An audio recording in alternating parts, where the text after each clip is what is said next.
우리가 살아가면서 실수하기 쉬운 것이 있습니다. 뭐냐 하면 그것은 내 경험에 근거한 판단입니다.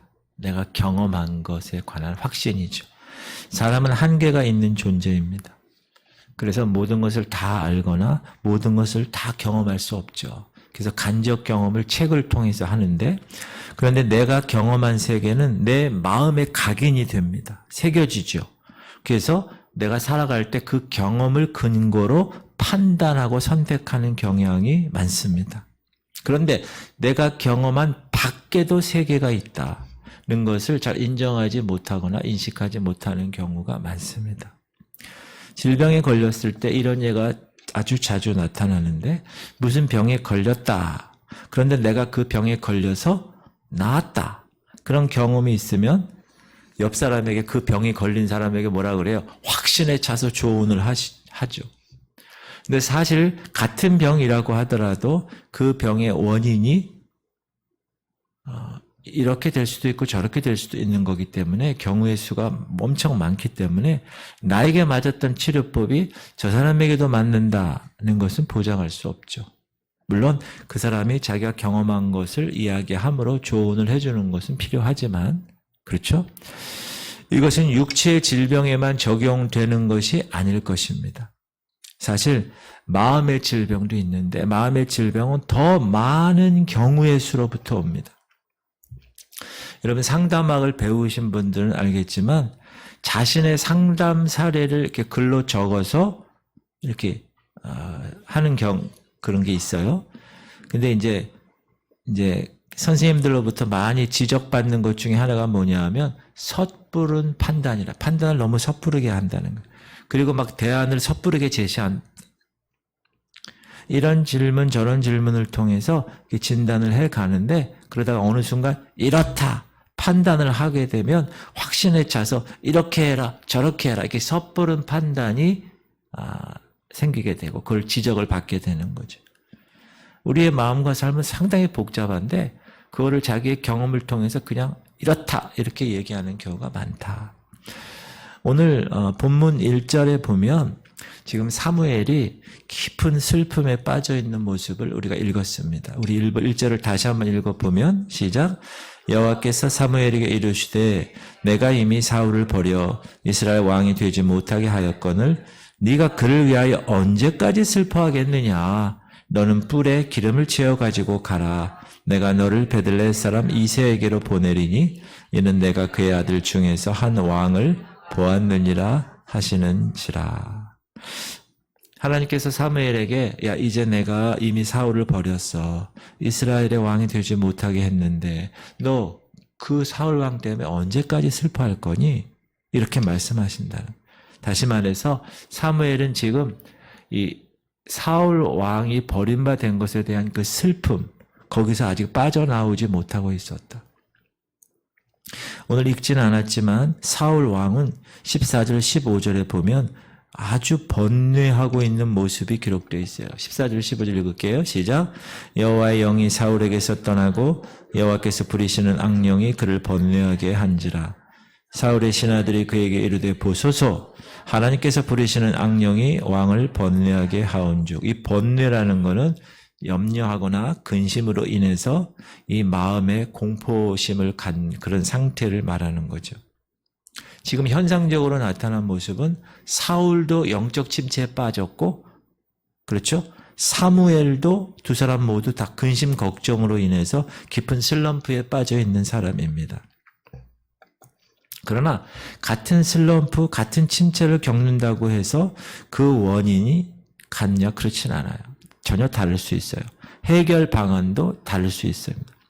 기본적으로 이 사무엘의 영적 침체는 사무엘 본인으로부터 온 것이 아닙니다. 누구 때문에 온 거죠? 사울 왕 때문에 온 거예요. 반면에 사울 왕의 침체는 원인이 뭐죠? 똑같은 침체인데 영적으로 사울 왕의 침체는 하나님의 영이 떠났기 때문에 오는 침체예요. 하나님의 영이 떠났다는 걸 사울 스스로 아니까 그 다음부터 자기 자신이 어떻게 해야 될지를 몰라서 두려워하고 있었다는 거예요. 사무엘은 하나님의 사람이었죠. 하나님께 순종해서 어려서부터 한나의 엄마의 기도를 통하여서 그리고 어려서 교회 계속이 성전에 있었고 평생을 하나님께 쓰임받은 사람이 사무엘입니다. 근데 그런 사람에게도 따라합시다. 슬럼프가 온다. 여러분 그런 사람에게도 슬럼프가 와요.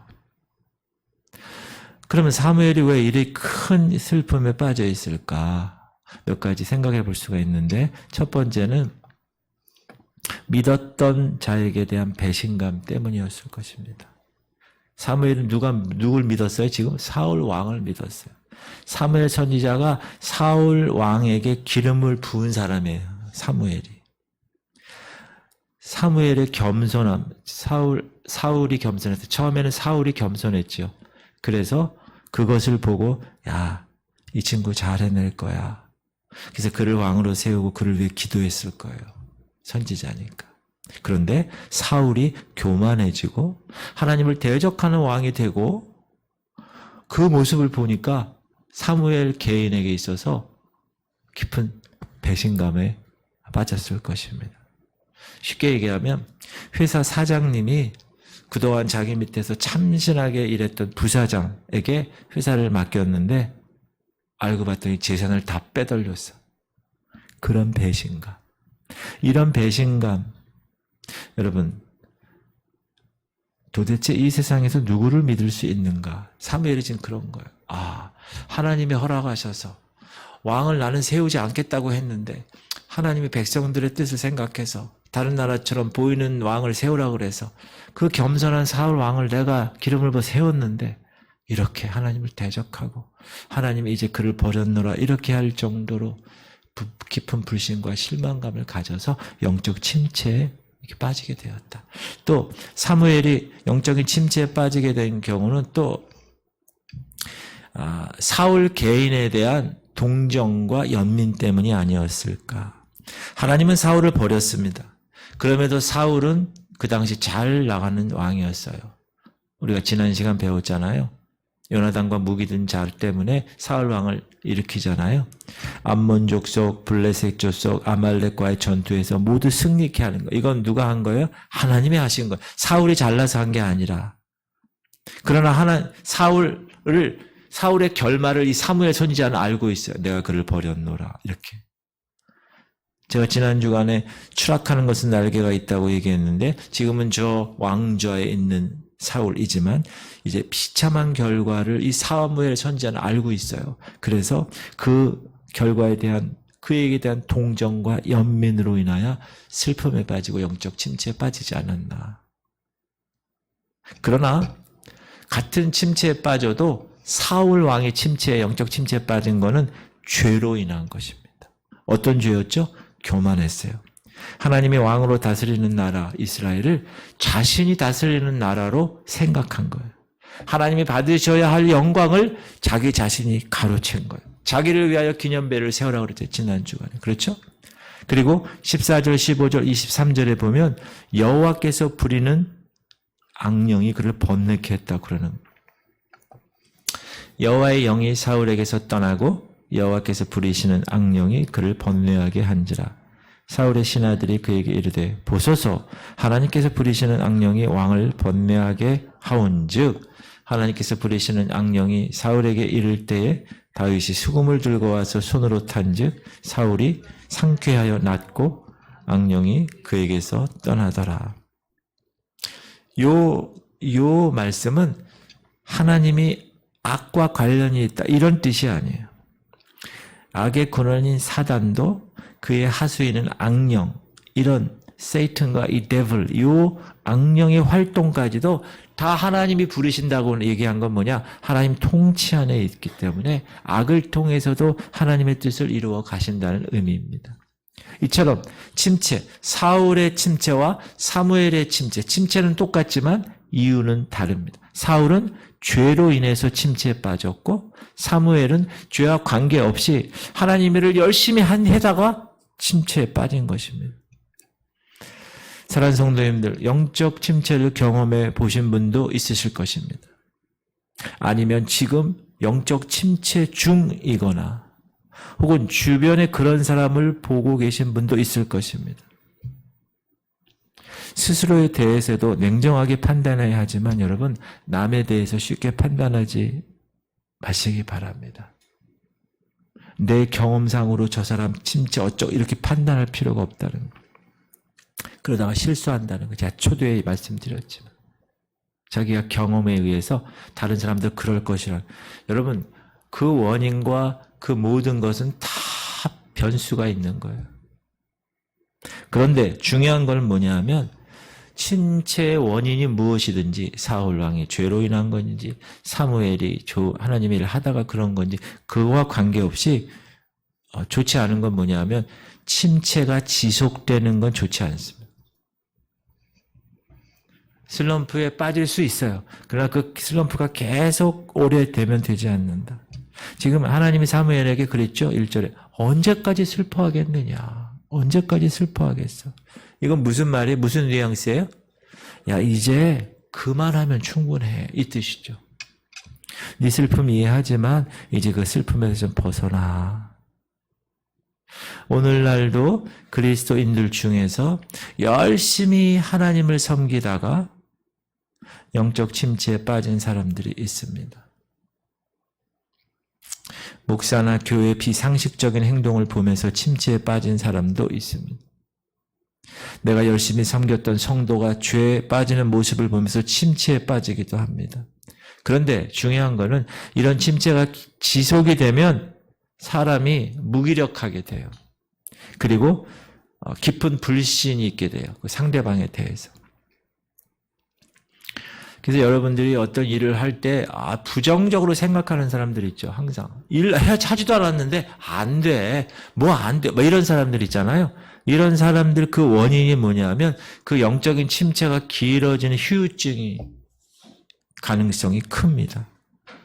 하나님이 사무엘에게 야 언제까지 슬퍼하겠느냐 그러면서 미션을 주죠. 야 너 뿔에다가 기름 채워가지고 가. 슬픔의 자리에서 일어나 내가 새롭게 명령하는 것을 위해서 가라. 이렇게. 침체에 빠져 있으면 하나님께서 우리를 통해 새롭게 하시고자 하는 일에 순종할 수가 없습니다. 그러므로 그리스도인들은 빨리 침체에서 벗어나야 됩니다.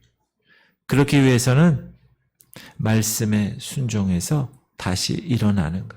그리고 자신의 역할을 반드시 인지하고 감당하는 겁니다.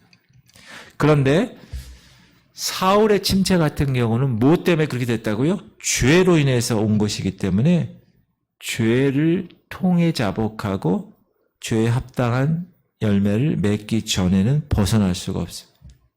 사울은 지금 그 침체가 길어지니까 어떻게 했어요? 수금을 잘 타는 악사를 고용해가지고 다윗을 일종의 음악 심리 치료를 한 것입니다. 근데 이것은 여러분 일시적인 방편이지 근본적인 거 되지 않아요. 사울 같은 경우는 침체가 죄로 인한 침체이기 때문에 그 죄를 하나님 앞에 내어놓고 용서를 빌고 회개하고 그 죄에서 돌이키는 죄의 열매에 합당한 삶을 살아야 그 침체가 그쳐지는 것입니다. 두 번째 우리가 생각할 것은 하나님께서 슬픔에 빠져있는 사무엘에게 지시한 것은 뭐였죠? 아까? 뿔에 기름을 넣어 그리고 내가 얘기할 새로운 왕에게 가서 기름을 부어. 그러면서 베들레헴에 있는 이새에 가라. 거기서 내가 한 왕을 보았다. 사울을 대신할 새로운 왕에게 기름 붓는 영광도 하나님이 사무엘에게 주셨습니다. 그런데 2절의 상반절에 보면 사무엘이 이렇게 얘기하죠. 내가 어찌 갈 수 있으리까? 사울이 날 죽일 거예요. 시작. 사무엘이 이르되 내가 어찌 갈 수 있으리까? 사울이 들으면 나를 죽이리이다. 사무엘은 하나님 명령 앞에서 그 명령을 수행하는 것에 대한 두려움을 지금 이야기하고 있는. 그 두려움의 원인이 뭐죠? 사울로 인한 것입니다. 하나님은 이미 사울을 버렸지만 지금은 엄연한 왕의 자리에 있어요. 누가? 사울이. 그래서 사무엘이 누군가를 지금 왕이 있는데 누군가를 새로운 왕을 지금 세워서 기름을 부었다 하면 사울 입장에서 보면 뭐죠? 반역을 꾀한 것입니다. 구테타를 일으킨 것이죠. 그러면 어떻게 되죠? 위험에 처하는 건 불보듯 뻔한 것입니다. 그런 두려워하는 사무엘에게 하나님이 한 수 가르쳐 주시죠. 시작. 여호와께서 이르시되 너는 암송아지를 끌고 가서 말하기를 내가 여호와께 제사를 드리러 왔다 하고, 사울의 의심을 피하는 방법이 제사를 이용하셨습니다. 이 장면을 보면서 어떤 사람은 하나님께서 사무엘에게 거짓말 가르치신 거 아니야? 이렇게 얘기하는 경우도 있는데, 사울은 하나님께 대적하여 이미 하나님께 버림받은 왕이었습니다.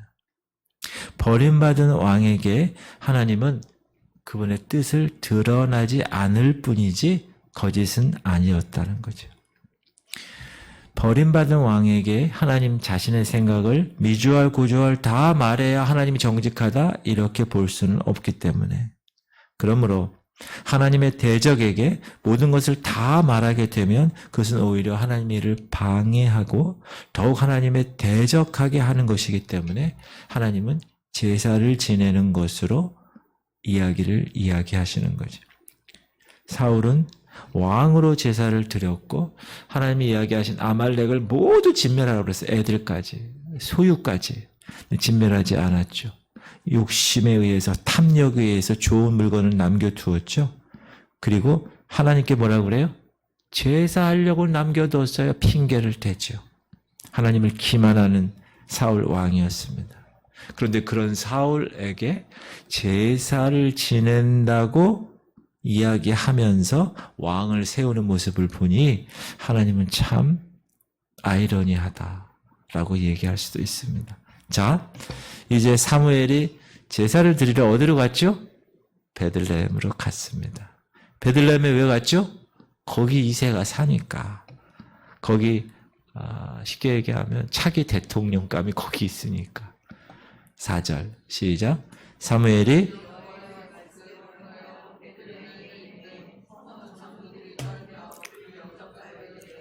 평강을 위하여 오시나이까. 베들레헴에도 장로들이 있는데 사무엘이 그 베들레헴 성에 오니까 두려워서 떨었다고.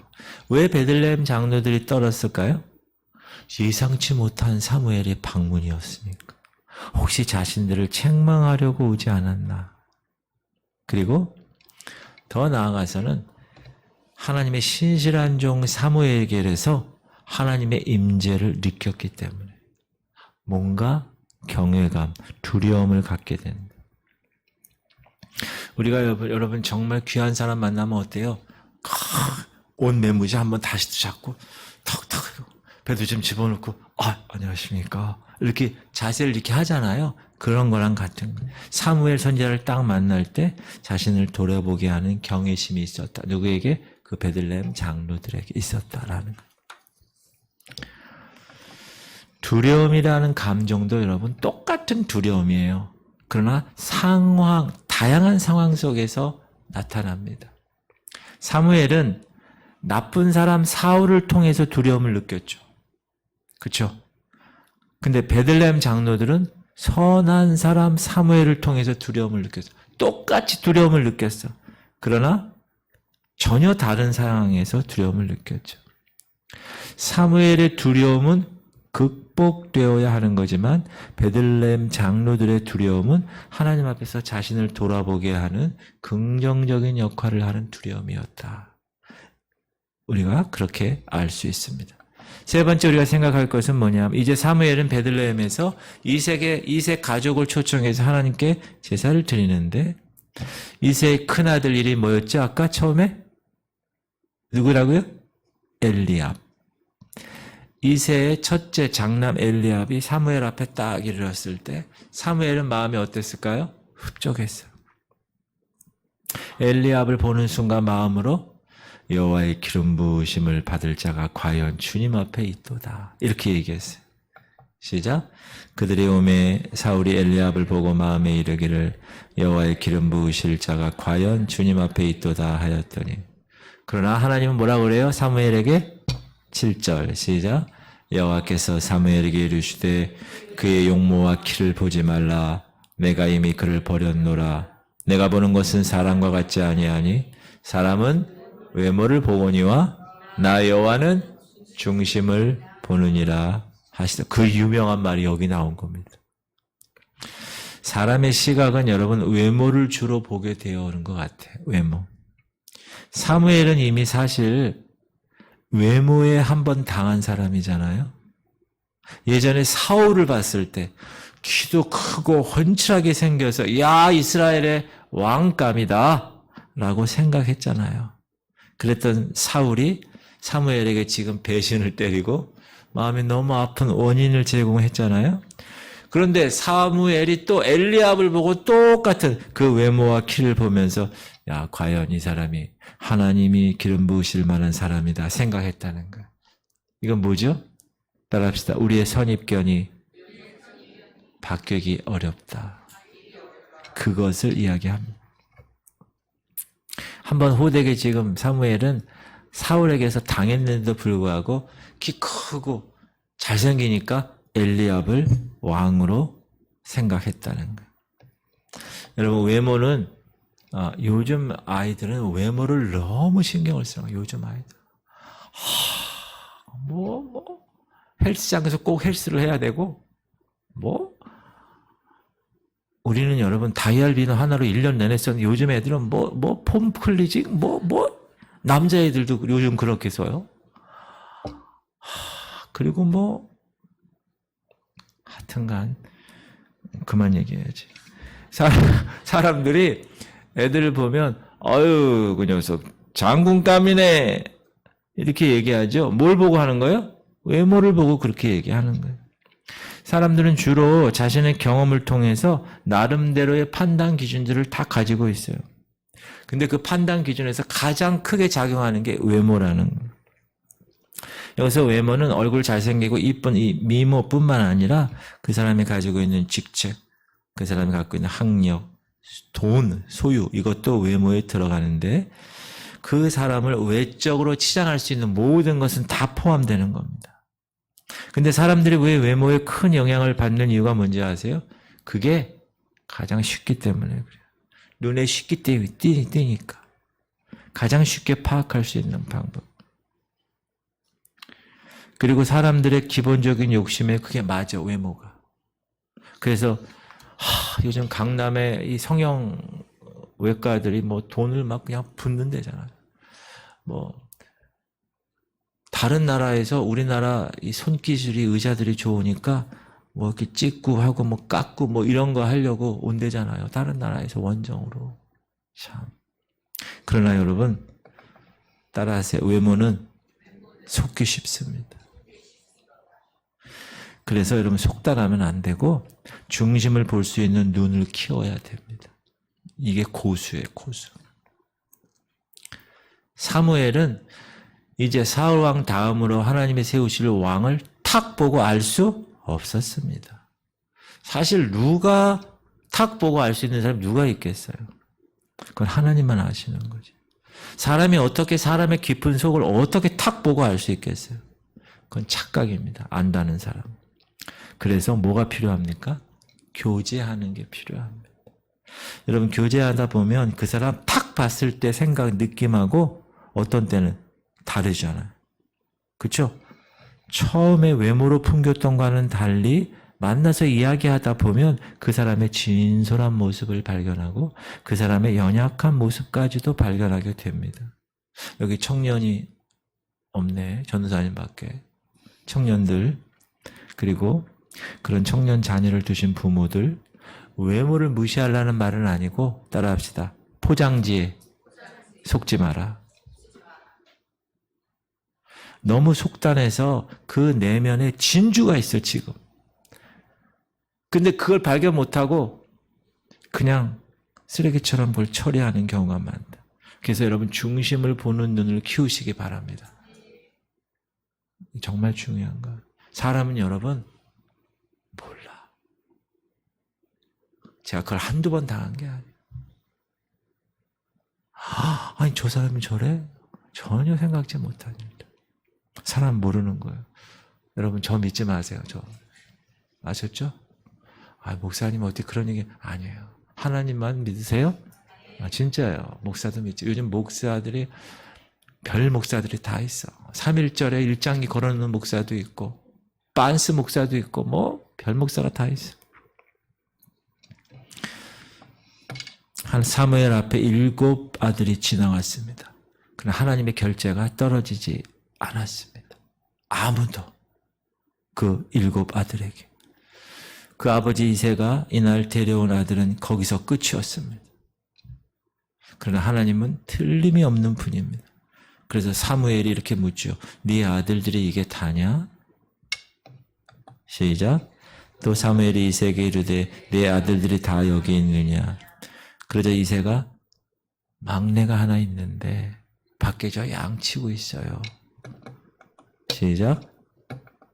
이새가 이르되 아직 막내가 남았는데 그는 양을 지키는 나이다. 사무엘이 이새에게 이르되 사람을 보내어 그를 데려오라. 그가 여기 오기까지는 우리가 식사 자리에 앉지 아니하겠노라. 막내는 아버지 선에서 커트당했어요. 제가 막내야. 심부름 할 때는 막내만 찾아. 근데 뭐 하고 이럴 거면 누가 뭐 오고 뭐 막 이러면요 다 첫째 둘째만 하지 막내는 들어가 있어. 참 제가 막내라니까. 막내는 여기 예선에도 못 들어간 거예요 지금. 사무엘이 얘기하니까 급히 이제 데려온 거예요. 그런데 막내 아들이 왔을 때 12절에 보면 성경은 막내를 이렇게 표현하죠. 시작. 이 사람을 보내어 그를 데려오매 그의 빛이 붉고 눈이 빼어나고 얼굴이 아름답더라. 여호와께서 이르시되 이가 그니 일어나 기름을 부으라 하시는지. 눈이 어떤 분이래요? 그의 빛이 붉고 눈이 빼어나고 얼굴이 아름답더라. 아니 하나님 외모를 보지 않으신다 놓고 아니 지금 외모로 긍정적인 묘사하지 않은 거예요? 그런데 이 말은 1차적으로 앳되게 보였다는 거예요. 앳되게. 그리고 하나님이 다윗의 용모가 아름다워서 선택한 것이 아니라 그의 내면의 아름다움이 외적으로 투영되어 나타난 것을 의미합니다. 여러분 이게 되게 중요한 거예요. 여러분 내면이 아름다운 사람은요 외적으로도 딱 보면 보여요. 밝고 변화된 모습을 보여요. 그래서 우리는 조심해야 돼. 외모를 볼 때 정말 저 사람의 내면의 아름다움으로 인하는 외모인지 아니면 잘 변장해서 그런 건지 이거 쉽게 판단하기 어려워요. 사람은. 여러분 1m 물속은 볼 수 있어도 한 뼘 사람 이건 못 본다잖아 마음. 그러니까 여러분 외모로 판단하지 마세요. 여러분 우리 교회에 이제 하나님께서 한두 사람을 이렇게 보내주시잖아요. 그렇죠? 그럴 때 여러분이 제일 먼저 보는 게 뭐예요? 외모를 본다니까. 근데 그건 어쩔 수 없어요. 사람이니까 외모를 봐. 그러나 그것으로 그 사람을 다 평가하면 안 돼요. 모르는 거야. 그러므로 항상 기준을 딱 갖고 새가족 팀이나 여러분들도 마찬가지. 새가족이 아니더라도 우리 교회들은 다 딱 기준이 있어야 돼. 뭐 외모가 어떻고 옷 입은 게 어떻고 이런 거 별로. 항상 아유 잘 오셨어요. 이렇게 항상 그게 이게 딱 갖춰져야 됩니다. 그러면 하나님 보시기에 아름다운 교회가 되는 거예요. 그럼 외모로 판단하면 안 돼. 사람 겉으로 드러난 걸로 판단하면 안 돼. 자, 드디어 하나님의 결재가 떨어졌고 사무엘이 준비한 기름을 다윗에게 부어서 왕으로 삼습니다. 12절 시작. 여호와께서 이르시되 이가 크니 일어나 기름을 부으라 하시느니라. 그때 기름을 부을 때 하나님의 영이 다윗에게 임하여 그 마음을 사로잡았습니다. 시작. 사무엘이 기름 불병을 가져다가 그의 형제 중에서 그에게 부었더니 이날 이후로 다윗이 여호와의 영에 크게 감동되니라. 사무엘이 떠나서 라마로 가니. 그래서 목사 안수 받을 때 우리는 그냥 안수만 하는데 어느 교단, 어느 교회는요 진짜 기름을 부어요. 오일, 올리브 오일 같은 거 머리에다 그냥 부어. 왜? 여기 이렇게 성경적이라고 그랬어요. 드디어 다윗이 왕이 된 거예요. 근데 여러분 이건 시작입니다. 다윗이 진짜 헤브론 갔다가 다시 여기 와서 예루살렘에 다시 왕으로 등극할 때까지 멀고도 먼 길이 남아 있었습니다. 그럼 이런 생각을 해야 돼. 그럼 왜 목사님 이렇게 일찍 기름을 부었죠? 그 질문을 해야죠. 그 부분은 다음 주에 다루려고 합니다. 기대하시라.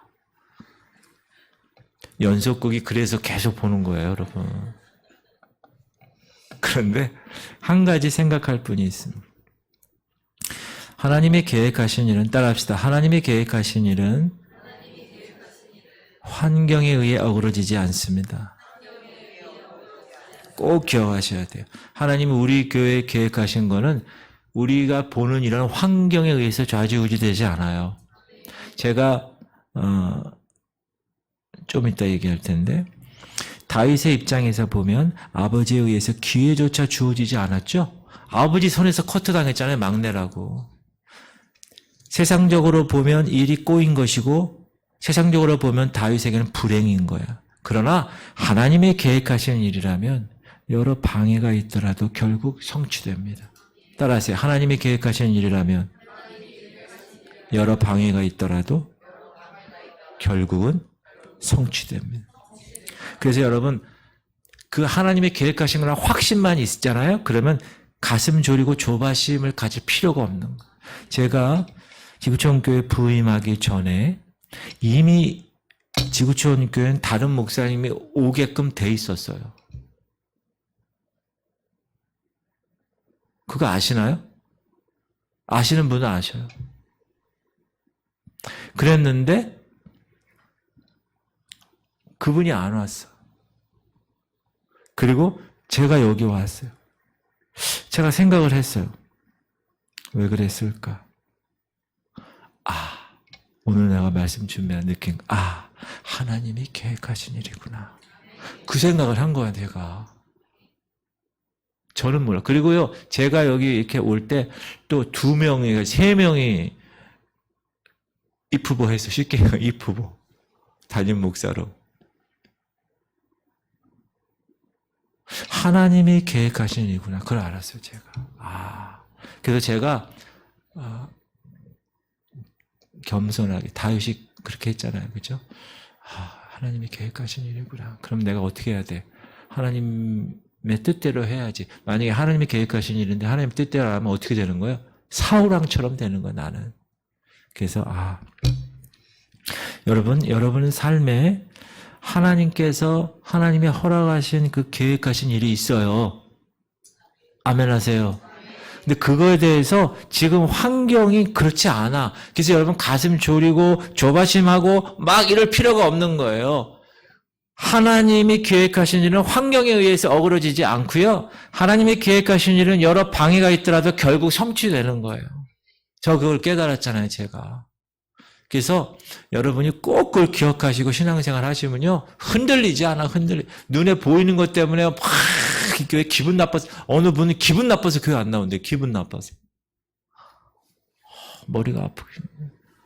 여러분, 교회 나오고 안 나오고는 기분하고는 관계없는 거예요, 그거는. 그러면 안 돼요, 여러분. 환경이, 기분 나.